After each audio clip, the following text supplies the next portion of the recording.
మీరు వినండి అమ్మా, మీరు జాగ్రత్తగా వినండి, మీ భవిష్యత్తు కోసం చెప్తున్నా. మన ఆడపడుచుల్ని కాపాడుకోకపోతే, రౌడీలకి వదిలేస్తే ఆడపిల్లల మాన ప్రాణ సంరక్షణలు దెబ్బతింటాయి. 15 ఏళ్ల అమర్నాథ్ తన అక్కని రక్షించడానికి వెళ్తే చెరుకు తోటల్లో పెట్రోల్ వేసి చంపి కాల్చేశారు. ఎలా ధైర్యం వచ్చింది వాళ్ళకి? ముఖ్యమంత్రి జగన్, ఇన్ని రేపులు జరుగుతూ ఉన్నాయి మన సమాజంలో. 30,000 మంది అమ్మాయిలు మిస్సింగ్ అయిపోయారు ఆంధ్రప్రదేశ్లో. నాకు ఎలా తెలిసింది? ఢిల్లీలో ఉండే నిఘా వర్గాలు నాకు చెప్పినాయి.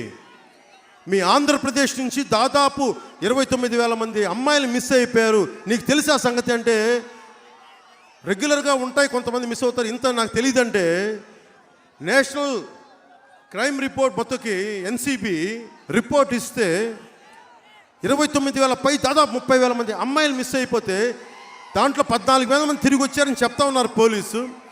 మిగతా 18,000 మంది ఏమయ్యారు? ఎక్కడికి వెళ్ళిపోయారు? వీళ్ళ మీద రివ్యూ పెట్టావా జగన్? నువ్వు నీ ఇంట్లో ఒక ఆడపడుచు మిస్ అయితే నువ్వు ఇలాగే చేస్తావా?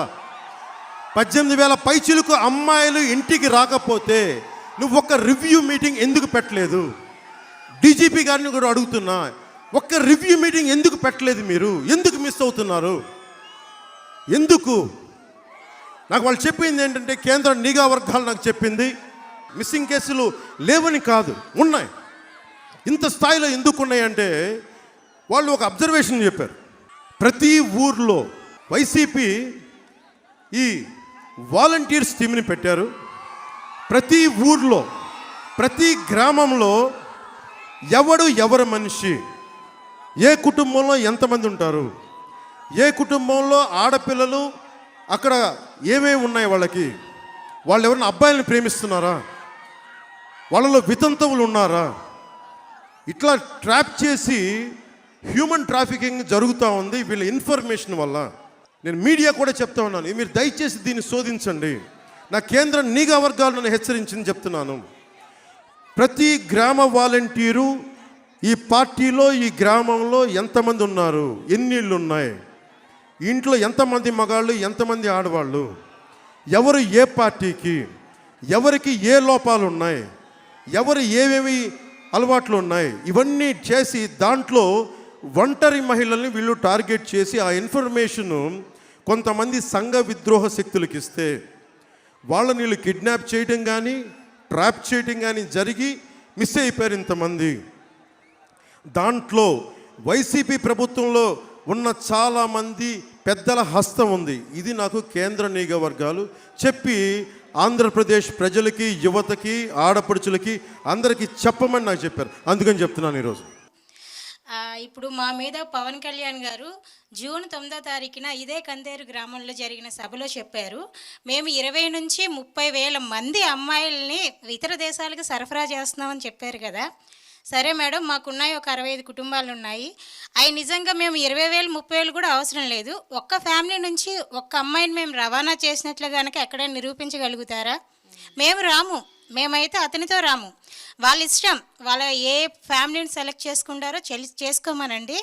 సో అక్కడికి వెళ్ళి వాళ్ళ ఇంట్లో అమ్మాయి డేటా మేము అడిగామా, వాళ్ళ అమ్మాయికి పెళ్ళయిందా లేదా అని అడిగామా? మేము అడిగేది ఏంటంటే, మీ ఇంట్లోని ఏవైనా హెల్త్ ప్రాబ్లమ్స్ ఉన్నాయా లేదా, మీరు అర్హులై ఉండి కూడా మీకు ఏమైనా పథకాలు అందడం లేదా అని అడుగుతాం తప్ప, మీ ఇంట్లో పెళ్ళైన అమ్మాయిలు ఉన్నారా, పెళ్లి కాని అమ్మాయిలు ఉన్నారా, 16 సంవత్సరాల 18 సంవత్సరాలని మీ ఏ కుటుంబాన్ని కూడా అడగం మేడం. ఇకపోతే చంద్రబాబు నాయుడు గారు, మేము గోనె సంచులు మోస్తున్నామని కూడా మా మీద చెప్పారు. సరే, మేము గోనె సంచులు మోసాం, అవి ఎక్కడి నుంచి వచ్చాయి మేడం? గతంలో చంద్రబాబు నాయుడు గారు జన్మభూమి కమిటీలు పెట్టారు కదా, మరి అక్కడ ప్రజల ప్రాబ్లమ్స్ అన్నీ నింపబట్టే కదా ఆ గోను సంచులు నిండిపోయాయి. అక్కడ ఆ సంచులే కదా 2,62,000 మంది వాలంటీర్లు మేము ఇప్పుడు మోస్తున్నాం కదా. అవి ఈ గడిచిన 4.5 సంవత్సరాల్లో కూడా సంచులు కూడా తరిగిపోయాయి. మిగిలిన అందులో లేడానికి సమస్య ఉండడానికి ఏం లేదు. ఆ సంచులు వాళ్ళ ఇళ్లలో సూట్ కేసులు వాళ్ళు నింపుకున్నారు. ప్రజల సమస్యలన్నీ తీసుకెళ్లి గోను సంచుల్లో పెట్టారు. ఇప్పుడు జగనన్న అంటే జగన్ ప్రభుత్వం, జగనన్న ప్రభుత్వం కాదు మేడం ఇది. జగన్ ప్రభుత్వం, జన ప్రభుత్వం ఇది. ఎందుకు అంటారా? ఒకే ఒక రీజన్ చెప్తున్నాను. ఆంధ్ర రాష్ట్ర తెలుగు ప్రజలందరికీ కూడా ఒక ధీమా అనేది ఇచ్చారు జగనన్న. ఎందుకు అంటే పెన్షన్కి ఇది వరకు చెట్ల కింద అసలు వికలాంగులు కానీ, వితంతువులు కానీ, వృద్ధులు కానీ క్యారేజ్ కూడా తెచ్చుకొని, నేను నా కళ్ళతో చూసాను మేడం. క్యారేజ్ కూడా తెచ్చుకొని సాయంత్రం దాకా ఎండలో నుంచొని కొంతమంది చేత అయితే ఇచ్చేసామని కూడా ఇచ్చి పంపించే వాళ్ళు ఏడ్చిన రోజులు కూడా నేను చూశాను. అప్పుడు అనిపించింది మేడం, ఇలాంటి వాళ్ళకి ఏదైనా వస్తే బాగుండు అనుకున్నా, కానీ అది మా ద్వారా వస్తుందని నేను అసలు ఊహించలేదు. నేనైతే చాలా హ్యాపీగా ఫీల్ అవుతున్నాను. జగనన్న ప్రభుత్వంలో న్యాయం జరుగుతుందనే ధీమా వచ్చింది. అదే ధీమా అనేది మీ గోని సంచుల ప్రభుత్వం ఇవ్వగలదా మాకు? మీరు సూట్ కేసులు నింపుకున్న ప్రభుత్వం ఇస్తుందా మాకు? ఇమ్మని చెప్పమనండి. నువ్వు వాలంటీర్ కాదు, ఇక నెక్స్ట్ నువ్వు ఎలక్షన్స్ లో కంటెస్ట్ చేయాలి. నువ్వు నీకు చాలా భవిష్యత్తు ఉంది, రాజకీయాల్లో నువ్వు బాగా రాణిస్తావు. నీ పేరేంటి?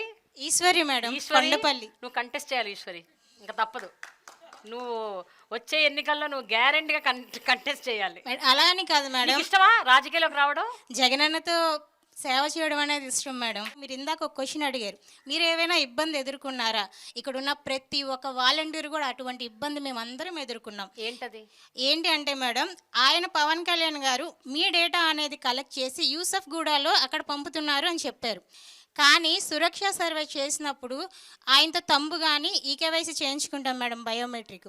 ఆ బయోమెట్రిక్ వేసినందుకు నా క్లషర్లో ఒక పర్సను, నా డేటా మొత్తం మీరు యూసఫ్ కూడా పంపించారు, నా డేటా మీరు వాళ్ళకి పంపించారు, నా ఆస్తి పోతే మీదే బాధ్యత, నాకు ఒక వైట్ పేపర్ మీద రాసి ఇవ్వండి, మీరు సైన్ చేయండి. సార్ ఇది ఆంధ్రప్రదేశ్ మొత్తమే జరుగుతున్న సర్వే సార్. ఇది నేను ఒక్కదానే చేసిన సర్వే అయితే కాదు. మీరు న్యూస్ ఛానల్ చూడండి, లేదా సచివాలయానికి రండి, కమిషనర్ గారిని అడగండి, మీకు ఎవరైనా చెప్తారంటే. నాకు అదంతా అనవసరం. ఈ కేవైసీ చేయించుకుంది ఎవరు? వాళ్ళొచ్చా నువ్వొచ్చా? నువ్వే సమాధానం చెప్పాలి. నాకు వైట్ పేపర్ మీద సంతకం చేయండి.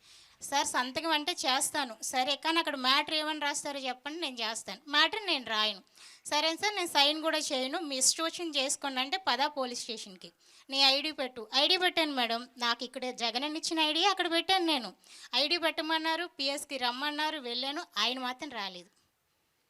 ఎందుకు మేడం? వాళ్ళకి భయం. ఎందుకంటే వాళ్ళకి తెలుసు ఎక్కడెక్కడో వాగిన పిచ్చివాగడంతా అది కరెక్ట్ కాదని తెలుసు. ముందుగా ఎవరైనా సరే అటు ఎమ్మెల్యేలను కానీ, ఇటు వార్డు కన్వీనర్లు కానీ, లేదా ఆ విలేజ్లో పనిచేసే వాళ్ళని అడగట్లే. వాలంటీర్ మమ్మల్నే అంటున్నారు. ఎందుకు మేడం? ఎందుకంటే వాళ్ళకి కూడా తెలుసు మా ద్వారా మాత్రమే అవుతున్నాయని, మా ద్వారా మాత్రమే మేము ఉన్నామని, మేమే ఏదైనా చేయగలమని. సాధారణంగా అయితే గవర్నమెంట్ స్కూల్లో ఫీజులు అవసరం లేదు, వాళ్ళకి ఫ్రీగానే ఉంటుంది. ప్రైవేట్ స్కూల్లో మాలాంటి వాళ్ళు చదివించుకునే వాళ్ళకి మాకు కావాలి అమ్మఒడి. కానీ అక్కడ జగనన్న ఎక్కడ తారతమ్యాలు చూపించలేదు మేడం, ఇద్దరికీ సమానంగా అమ్మఒడి వేశారు. మరి దానికి ఏమంటారు మేడం? అప్పుడు నోరు లేవలేదా మేడం వాళ్ళకి? మీరు ఫస్ట్ ఒక క్వశ్చన్ అడిగారు, ఈ కార్యక్రమం స్టార్ట్ అయ్యింది కరోనా టైం, మరి అప్పుడు ఎక్కడ దాగున్నారు మేడం వీళ్ళంతా? మీరు అడిగారు ఒక క్వశ్చన్, అమ్మ మరి మీరు ఇబ్బంది పడలేదా మీ ఫ్యామిలీ వాళ్ళు? 65 కుటుంబాలు సంతోషంగా ఉన్నప్పుడు నా ఒక్క కుటుంబం నాకు ఎందుకు మేడం? 65 కుటుంబాలు ఆనందం చూస్తున్నాం కదా మేడం, ఇది కదా మనకు కావాల్సిన ప్రభుత్వం. Very good Eshwari, very good. మనసుని నిజంగా ఇమోషన్ కి గురి చేసే అంశాలు ఎన్నో చెప్తున్నారు మీరు. ఇక్కడ వాలంటీర్ల వ్యవస్థ చాలా పటిష్టంగా ఉందని వినడమే తప్ప ప్రస్తుతం చూస్తున్నాను, మీ ద్వారా వింటున్నాను, తెలుసుకుంటున్నాను.